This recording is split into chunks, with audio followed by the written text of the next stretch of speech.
Hey guys, I'm Janet on occasion, and today we're playing the Total War Warhammer II Battle Replay. So, as you can see, it's the Empire here. This one is actually a community cast sent in by Blackheart, and yeah, he's got a pretty cool Empire army here. So, he's got the steam tank, obviously. I just love this thing. It is so cool.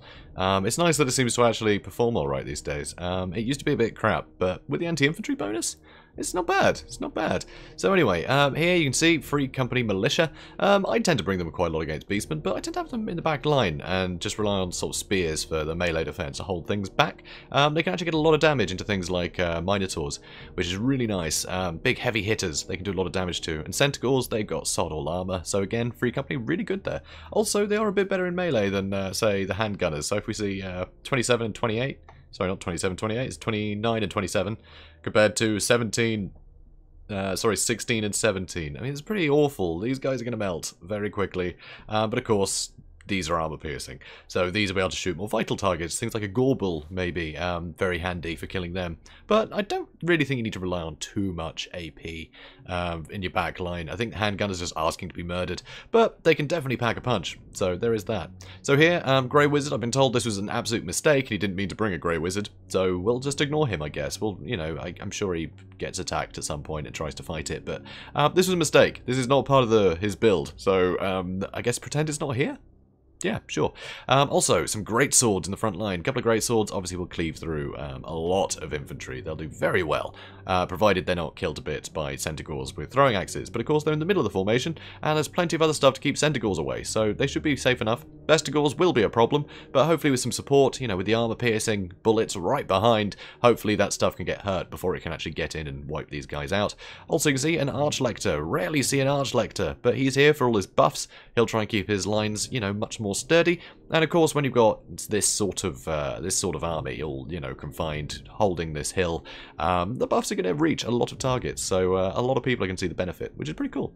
And yeah, I mean, some spearmen and some swordsmen as well, you know, the usual. So pretty cool army. But of course we do have the Amber Wizard. I love the Amber Wizard in this matchup. Just having something that can, you know, be that mobile, has terror, can get to wherever it needs. So, you know, if something does sneak in the back, he can just fly from wherever he's fighting over here and terrify the thing away nice and quickly. It's really good. Really stops the Beastmen from getting a lot of damage in. And of course, just having, you know, a load of Flock of Doom is very handy when the enemy tend to be so clumped up. So pretty damn cool. Pretty damn cool. So I really like that.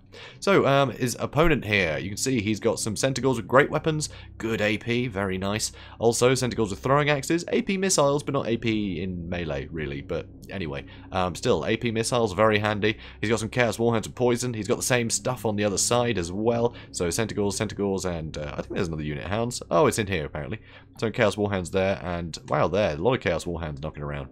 But he does some Bestigors. He's got some Ungor Herd. He's got some Gore Herd over there, Spearman Herd, a Caster of Death, which is very handy actually on that chariot. You can get a load of kills with a chariot against the Empire, you know, if you can keep him away from cavalry and things, or from being gunned down. Very cool.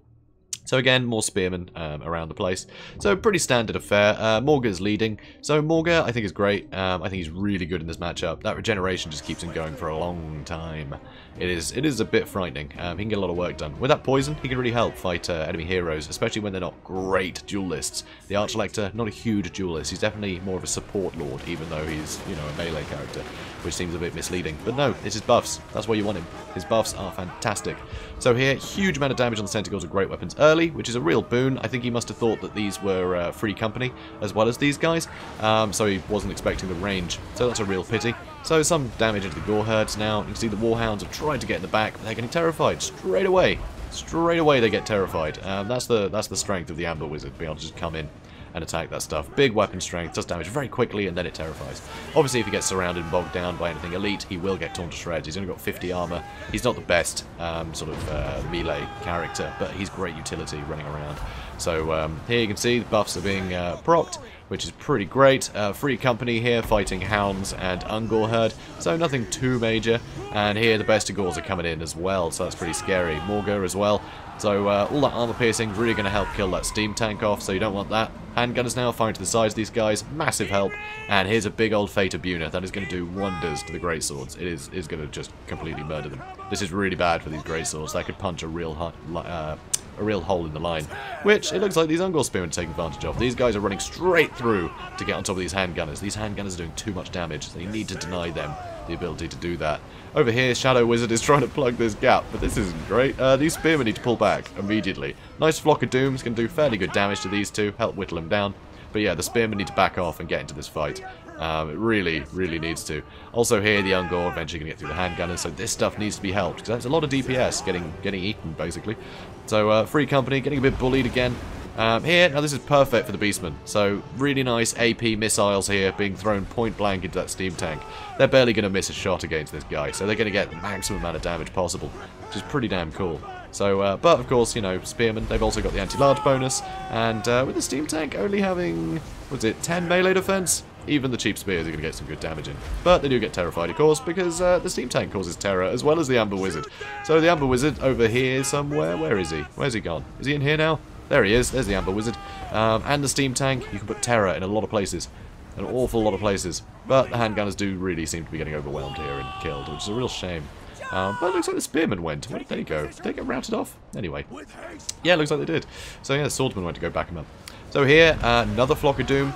That's the thing with Flock of Doom, you can use it so often. It really helps. When you can hit something with a Flock of Doom, be in combat with it for a bit, do a bit of damage, and then it gets terrified away, and then, you know, as it's coming back in for the fight, more Flocks of Doom, and you can just keep whittling away at it. It makes the battles last longer, but you get a load of free damage while your guys aren't getting hurt, because you're getting Flock of Doom on stuff that's clumped up and running away, so it's pretty good. It's pretty handy. I really do like the Amber Wizard here. So, here you can see, another reason why the Amber Wizard's great, it's great for hunting things like the Bray Shaman. So it's chasing this Bray Shaman around, and it will be able to keep pace. Every time this guy stops, he can take a lot of damage. Handgunners firing into him, then rightly so, the Bray Shaman is going to use his chariot to bowl over a load of these handgunners. Better to be, you know, killing them than getting shot by them at the end of the day. So here, Spearmen having to hold this stuff off. The Swordsmen are completely toast. This unit handgunners nearly taken care of, but these Halberdiers are actually holding up pretty well. It's rare that you see Halberdiers lasting for a long time in a fight. So these great swords that didn't get Fate of Unit, they're holding pretty damn well, and really good melee attack now. 58, and then they got their anti-infantry bonus on top of that. They're just going to be cleaving through all of these infantry. But of course there are Chaos Spawn in here, and they're going to be a bit of a nuisance. Luckily though, the Halberdiers seem to be dealing with the Chaos Spawn, while the Great Swords seem to be dealing with the infantry. So it's not too bad. Archlector here, no healing for him unfortunately, so he's just going to be taking all this damage, and unless he stays and kills Morga, which I don't think he can really do, Morga's going to have a whale of a time just regenerating through all the damage that he's taking. So the Amber Wizard is coming in to try and help damage Morga, which is good. You know, if you can get a good hit on him, that's worthwhile. But the Terror is more useful. It means that Morga is basically on his own in this fight now, which is a lot more scary. So the steam tank was actually almost destroyed, which is pretty mad. 640 health left. That is not a lot. But plenty of kills, 139 kills so far, which is pretty incredible. So here, looks like the Beastmen have just all but gone now at this point, right? Looks like everything is broken or near to breaking. But amazingly, still a lot of time on the clock. They've still got a lot of fight left in them. And I'm not really sure the Empire does. When you look at how damaged everything is. Halberdiers almost wiped out. Steam tank's nearly dead. Archlector, he's looking a bit injured, and he's not the sort of brawniest guy. He will get hurt pretty quickly. So that's not fun. Anyway, more Chaos Spawn have been summoned in, which is great. I still have that going. So they're going to do some pretty good damage to the Great Swords. They don't have a lot of armor piercing, but they do have very high weapon strength in general. So if they get attack animation, they do hit a lot of units. So they'll do pretty well. And that poison damage is always nice too. So here, they're absolutely cleaving through these handgunners. These handgunners are out of it. There's not a chance. Here, amazingly, the Best of Gores did actually get broken, which is pretty cool. So that's pretty nice. So also, what is happening? Amber Wizard, still terrifying stuff, which is pretty great. Still pretty handy. All this infantry is breaking again. So have the Halberdiers, but there's still some great swords, still some spears. The spears, hopefully, will get some good damage into the Chaos Spawn, because of course the Chaos Spawn don't have much armor either. So the Spearmen don't really need any AP to get pretty good value against these guys. So yeah, 10 armor, it's pretty pathetic. So yeah, spears, they're useful here. So some hounds run in and immediately run away, because there's a griffin in their way. They don't, yeah, they're not very brave. I mean, yeah, they're just hounds at the end of the day. So, over on this side, unfortunately these handgunners have been caught out by some gore herd, and the steam tank has been a little bit caught out here. This is dangerous, because the steam tank, although these tentacles are throwing axes, they've run out of axes, and they don't have armor-piercing melee. But, given how the steam tank only has 11 melee defense right now, thanks to its extra chevron, There's not a lot of melee defense, so it's still going to be taking a lot of damage. The armor of 160, which is gigantic. That is a huge amount of armor. That's going to shrug off all the damage, but he's still going to take some. Luckily, though, the halberdiers come in, and that's enough for these guys to run away terrified. So, phew, close one. Very close. Speaking of close, Amber Wizard is nearly dead, and Morga has more health than when we last looked at him, and the Archlector has a lot less. So that's pretty dangerous. Pretty dangerous indeed. So over here, amazingly, these handgunners have come back again, so they can turn around and start shooting at something. And it looks like they're about to turn around and start shooting at something. So Centaurs are going to get taken care of. Nope. Handgun is shattered. Guess they didn't like the look of it. Anyway, more stuff shattering, and yeah, it's just thanks to the steam tank. It has plenty of ammunition left. So although it's too injured to get involved in combat, it can still get a lot of value, which is pretty ideal. So over on this side, there are the odd unit coming back. These Centaurs are coming back in. These swordsmen are. These spearmen are coming back. There's all sorts of units just spread around the place, having broken and returned. So we will see the Centaurs trying to charge in. Amber Wizard super injured. Archlector nearly dead. But these great swords should do pretty well against Morga, so that's alright. Spearmen are going to help. But it doesn't look great, honestly. Morga is actually a small target. He is infantry, despite the fact he's quite a big lad. So the anti-infantry bonus to the great swords will definitely help there. So you can see Amber Wizard chasing these guys around. Their leadership is so low, it wouldn't take much to terrify them. So being attacked by artillery, which is what that counts as, yeah, they're going to hit the leadership debuff. And the Amber Wizard can come in, get some early damage in, hopefully, and they are going to break very quickly. So here we go, and they've been hit, and they're terrified, and now they're broken. So pretty rough, you know, having such dangerously unhealthy units. They're going to take a lot of penalties very quickly and run away. You just can't rely on anything anymore. That's the thing with Beastmen. You know, you gotta wrap things up quickly, or it gets tougher and tougher. But everything here is so damaged. This Archlector dies, and he managed to get to the steam tank. It could be all over. Honestly, it could be it. It's not looking great. So here, amazingly, these spearmen are fighting some Ungor herd. Not sure where the Ungor herd came from. And rather irritatingly, this steam tank seems to be wasting all its shots on these Gore herd that are routing and not moving, which is highly irregular, but cool, whatever. If they wanted to stand there screaming, help me, that's fine. So here, Archlector once again getting caught out. Is he gonna... Ooh, he's been knocked over. It's not looking great for the Archlector. Oh, he's dead. Ooh. And now this is a weird one. This you don't see every day. So your lord dies, and then your enemy immediately gives up. I guess they were just here for the Archlector. I suppose. I don't know. He owed them money or something. I'm not sure. But yeah, they seem to have enough after that. You'd think killing the enemy lord would give them a lot of, you know, a lot of bravery there. You know, they'd think, brilliant. Yeah, we're taking out the lord. What could possibly go wrong? No, they gave up, which I think is quite amusing. I'm very surprised.